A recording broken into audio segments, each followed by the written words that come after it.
स्वाति गंगोपाध्याय और मैं आ चुकी हूं आप लोगों के सामने फिर से एक बहुत ही इंटरेस्टिंग वीडियो लेकर।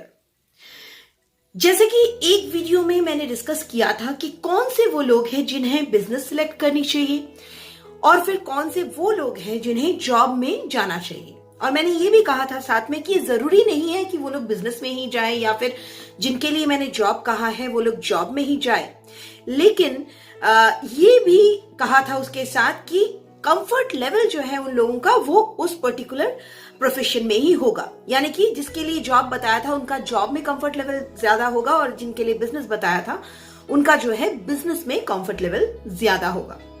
तो इस बारे में आपने ऑलरेडी हमारा जो है वीडियो देख चुके होंगे आप लोग, और अगर किसी ने मिस कर दिया है इस वीडियो को तो फिर मेरे चैनल के प्लेलिस्ट में जाके इस वीडियो को आप जरूर देख सकते हैं। तो इस वीडियो को शुरू करने से पहले जो होगा बहुत ही इंपॉर्टेंट एक टॉपिक पर कि अगर आप बिजनेस कर सकते हैं, यानी कि अगर उस वीडियो में मैंने ये बोला है कि आपका जो ड्राइवर कंडक्टर का कॉम्बिनेशन है या फिर जो ड्राइवर है आपका उस हिसाब से आप बिजनेस कर सकते हैं, तो फिर क्या आपको बिजनेस में पार्टनरशिप में एंटर करनी चाहिए या फिर नहीं। ये जो सवाल है ये बहुतों के पास होता है। बहुत लोग ऐसे होते हैं जो पार्टनरशिप में फ्लॉप हो जाते हैं, खुद अकेले बिजनेस करने से सक्सेसफुल होते हैं लेकिन पार्टनरशिप में जाके फ्लॉप हो जाते हैं, और बहुत लोग ऐसे हैं जो लोग पार्टनरशिप में ही ज्यादा उन्नति करते हैं। तो आज का हमारा जो वीडियो है वो इस बारे में होगा कि कौन से वो लोग हैं जिनको पार्टनरशिप की तरफ नहीं बढ़ना चाहिए या फिर पार्टनरशिप में नहीं जाना चाहिए अपने बिजनेस में। तो इस वीडियो को शुरू करने से पहले मैं ये बोल दूं दोस्तों कि अगर आप मेरे चैनल पे नए आए हैं तो इस चैनल को सब्सक्राइब जरूर कीजिएगा, बेल आइकन प्रेस कीजिएगा विथ ऑल नोटिफिकेशंस, ताकि सारे नोटिफिकेशंस मेरे अपकमिंग वीडियोस के आपके पास पहुंचते रहे और मैं ऐसे ही वैल्यू ऐड करने वाले वीडियोस कंटिन्यूसली लेती आऊंगी जो आपके डे टू डे लाइफ में आपको बहुत जरूरत पड़ सकता है। जिन वीडियोस का या फिर जिन टॉपिक्स का उस बारे में मेरी बातचीत होगी। तो और देर ना करते हुए दोस्तों चलिए चलते हैं इस टॉपिक में आगे, जहां हम डिस्कस करने वाले हैं कि क्या हमें पार्टनरशिप में जाना चाहिए या नहीं, या फिर कौन से वो लोग हैं जिन्हें पार्टनरशिप अवॉइड करनी चाहिए। तो टॉपिक में घुसने से पहले मैं ये आपसे कहना चाहती हूं कि जरूर आपको ये याद होगा कि कैसे हमने ड्राइवर और कंडक्टर का कैलकुलेशन किया था। तो पहले एक काम कर लीजिए दोस्तों, एक पेन और पेपर ले लीजिए और अपना डेट ऑफ बर्थ जो है उसमें लिख डालिए। अब एक बार आपने उसमें अपना डेट ऑफ बर्थ लिख लिया, अब नोट डाउन कर लीजिए आपका ड्राइवर और आपका कंडक्टर। किस तरह से करेंगे सोच लेते हैं, एक डेट ऑफ बर्थ ले लेते हैं जिसका जो डेट ऑफ बर्थ है वो है 25/8/1999। जी हाँ दोस्तों, 25/8/1999। अगर हम लोग इसका ड्राइवर कैलकुलेट करें तो कैसे करेंगे, 25 को हम लोग ऐड करेंगे यानी कि 2 + 5 = 7, तो इसका ड्राइवर क्या होगा 7। अब जब हम लोग इसका कंडक्टर ऐड करेंगे तो हमें क्या करना है, 2 + 5 + 8 + 1 + 9 + 9 + 9। जब हम ये करेंगे तो हमको एक डबल डिजिट संख्या मिलेगा और उस डबल डिजिट को जब हम ऐड करते हैं तो वापस हमें फिर से 7 ही मिल रहा है। यहां पर कैलकुलेशन मैंने ऑलरेडी कर लिया है, इसलिए मैं बोल रही हूं कि आप लोग भी एक बार देख लीजिए। इस डेट ऑफ बर्थ में आपको वही कैलकुलेशन मिलेगा, लेकिन आपको इस डेट ऑफ बर्थ को नहीं देखना है। इसको फॉलो करके आपको अपना कंडक्टर जो है उसे निकालना है और अपना ड्राइवर निकालना है। अब जब आपने अपना ड्राइवर और कंडक्टर निकाल लिया है और डेट ऑफ बर्थ भी अपना साइड में लिख लिया है, अब आप इस वीडियो को फॉलो कीजिए और ये देखिए कि क्या आप अगर बिजनेस करते हैं या फिर बिजनेस में जाना चाहते हैं तो क्या आपके लिए पार्टनरशिप सही होगा या फिर नहीं। तो चलिए देख लेते हैं। जैसे कि इस केस में ड्राइवर साथ है और कंडक्टर भी साथ है। ये एग्जांपल मैंने क्यों लिया, क्योंकि मैं ये बहुत क्लियरली आप लोगों से कह दूं दोस्तों कि अगर किसी का भी ये कॉम्बिनेशन आ रहा है, आप लोगों में से बहुतों का आ रहा होगा या इनफैक्ट लाखों का आ रहा होगा ऐसा कॉम्बिनेशन जिनका साथ ही ड्राइवर है और साथ ही कंडक्टर है, इनके लिए मैं कह दूं कि पार्टनरशिप में कभी भी मत जाइएगा, क्योंकि अगर पार्टनरशिप में आप चले गए तो फिर आपको 100% डिसअपॉइंटमेंट मिलने वाली है। तो you should never go into partnership. अगर आप रूल्ड होते हैं, आपका ड्राइवर और कंडक्टर जो है दोनों ही आप रूल्ड होते हैं 7 से, यानी कि आपका ड्राइवर भी 7 और कंडक्टर भी 7, इन दैट केस तो कभी भी आप पार्टनरशिप में मत जाइएगा।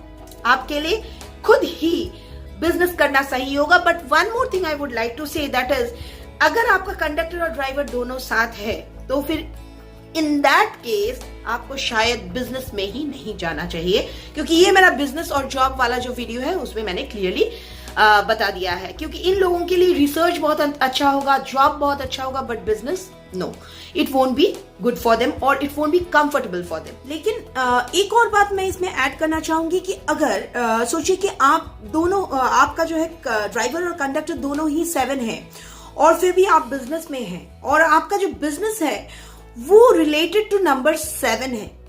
अब कौन से बिजनेस नंबर 7 के रिलेशन में आते हैं ये मैं अलग से अगर कभी मैंने वीडियो बनाया वो मैं तब बताऊंगी। बट कुछ ऐसे प्रोफेशंस होते हैं, हर नंबर के पीछे कुछ ऐसे प्रोफेशंस होते हैं जो उस नंबर के लिए ही पर्टिकुलरली अच्छा होता है। सोचिए कि उसी बात में आपका बिजनेस है, यानी कि सोचिए जैसे मैंने बोला रिसर्च, अब रिसर्च ओरिएंटेड कोई ऐसा बिजनेस है जो रिसर्च ओरिएंटेड है टोटली और आप ऑलरेडी उसमें है, तो हो सकता है कि आपको उससे निकलना ना पड़े। लेकिन in that case also I will suggest कि आपको कभी भी पार्टनरशिप में नहीं जाना चाहिए। अब दूसरा पॉइंट क्या होगा? दूसरा पॉइंट ये है कि ये तो हमने जान लिया कि जिसका ड्राइवर 7 है और कंडक्टर 7 है उनको किसी भी बिजनेस में पार्टनरशिप में नहीं जाना चाहिए। पहली बात तो बिजनेस में नहीं जाना चाहिए। अगर चले भी गए किसी पर्टिकुलर प्रोफेशन या बिजनेस में जो कि उनको सूट करता है, in that case also partnership is a know totally नहीं जाना चाहिए। अब दूसरा क्या चीज है? दूसरा ये चीज है कि अगर आपके चार्ट में सोचिए कि आपका ड्राइवर और कंडक्टर या फिर सिर्फ ड्राइवर ले लेते हैं, अगर आपका ड्राइवर जो है वो कंपैटिबल है विद बिजनेस, जैसे कि आपका ड्राइवर 1 हो गया, 3 हो गया, 6 हो गया, 8 हो गया, 9 हो गया, इनमें आपका कोई ड्राइवर है तो आप बिजनेस कर सकते हैं, डेफिनेटली आप बिजनेस कर सकते हैं। लेकिन आपके चार्ट में 2 या 2 से ज्यादा 7 प्रेजेंट है तो फिर मेरा सजेशन ये है कि आप कभी भी पार्टनरशिप में मत जाइए, क्योंकि पार्टनरशिप आपको सूट करने वाली नहीं है। आपको खुद ही अपना बिजनेस करना चाहिए। अब ये जो 2 मेन पॉइंट्स था ये मैंने बता दिया आपको कि कौन से वो लोग हैं जिनको पार्टनरशिप में नहीं जाना चाहिए। एक फिर से अगर सम अप कर ले, एक तो वो जिनका ड्राइवर कंडक्टर दोनों साथ है और दूसरा वो जिनका ड्राइवर कंडक्टर हो सकता है कि बिजनेस के लिए कंपैटिबल हो लेकिन उनके चार्ट में 1 से ज्यादा या फिर 2 या 2 से ज्यादा साथ है, उनको भी नहीं जाना चाहिए। अब सवाल ये उठता है, बहुत लोगों का सवाल मेरे पास ऐसे आता है कि अगर मैं पार्टनरशिप नहीं कर सकता हूं तो क्या मैं अपनी वाइफ के नाम पे, अपने भाई के नाम पे, बहन के नाम पे ये पार्टनरशिप कर सकता हूं किसी और के संग? तो मेरा जवाब इसमें ये होगा कि अगर आपका वाइफ, सोच लेते हैं आपकी वाइफ का जो नंबर्स है वो कंपैटिबल है पार्टनरशिप के लिए, तो जरूर आप अपनी वाइफ के नाम से पार्टनरशिप कर तो सकते हैं, लेकिन उनको एक्टिवली परफॉर्म करना पड़ेगा उस बिजनेस में, उनको एक्टिव मेंबर बन के उस बिजनेस में रहना पड़ेगा और पूरी तरह से काम करना पड़ेगा। अगर ऐसा नहीं हुआ, आपने उनके नाम पे बिजनेस तो आपने उनके नाम से बिजनेस का पार्टनरशिप तो कर लिया, लेकिन जो एक्टिव पार्टिसिपेशन है वो उनकी नहीं रही और आपकी रह गई, तो फिर आपके नंबर्स के साथ ही सारी चीजें काउंट होगा। इन दैट केस उनका जो डेट ऑफ बर्थ है वो काउंट ही नहीं होगा, तो that again will be a flop in the partnership. तो ये जो वैल्यू है ये बहुत ही जरूरी है सबके लाइफ में एडअप होना या फिर ज्यादा से ज्यादा लोगों के लाइफ में एडअप होना। तो इसीलिए मेरा ये कहना है कि अगर आप ये वीडियो देख रहे हैं तो ये आप ज्यादा से ज्यादा आपके अपनों में, आपके फ्रेंड्स में, आपके रिलेटिव्स में शेयर कीजिएगा। जितना ज्यादा शेयर होगा ये वीडियो उतना ही ये वीडियो का जो है सक्सेस रेट मैं पकड़ सकती हूँ, क्योंकि ज्यादा से ज्यादा लोगों के पास ये वैल्यू पहुंचेगा, क्योंकि ये बहुत ही इंपॉर्टेंट टॉपिक था जो मैंने आज डिस्कस किया। और एक और रिक्वेस्ट है दोस्तों कि अगर आपको मेरा वीडियो अच्छा लगे तो प्लीज कमेंट कीजिएगा, क्योंकि जब कमेंट करते हैं आप तभी मुझे लगता है कि कोई इंटरैक्शन बन रही है आपके साथ, तभी मुझे लगता है कि आप रियली इंटरेस्टेड है इस पर्टिकुलर टॉपिक में। और जब तक आप वीडियो में वीडियो पर कोई कमेंट नहीं करते हैं तब तक मुझे ये लगता है कि एक तरफा मैं ही बोली जा रही हूँ, शायद आपका जो इंटरेक्शन है वो मैं मिस कर जाती हूँ। तो please interact with me, comment कीजिएगा, लाइक कीजिएगा, शेयर कीजिएगा और डेफिनेटली अगर आप तक सब्सक्राइब नहीं किया है तो सब्सक्राइब भी कीजिएगा with bell icon and all notifications. तो आज का जो वीडियो है वो यहीं तक का है। Stay tune for the next very interesting topic coming up, and till then, goodbye friends, stay in good health, stay safe, and may God bless you all.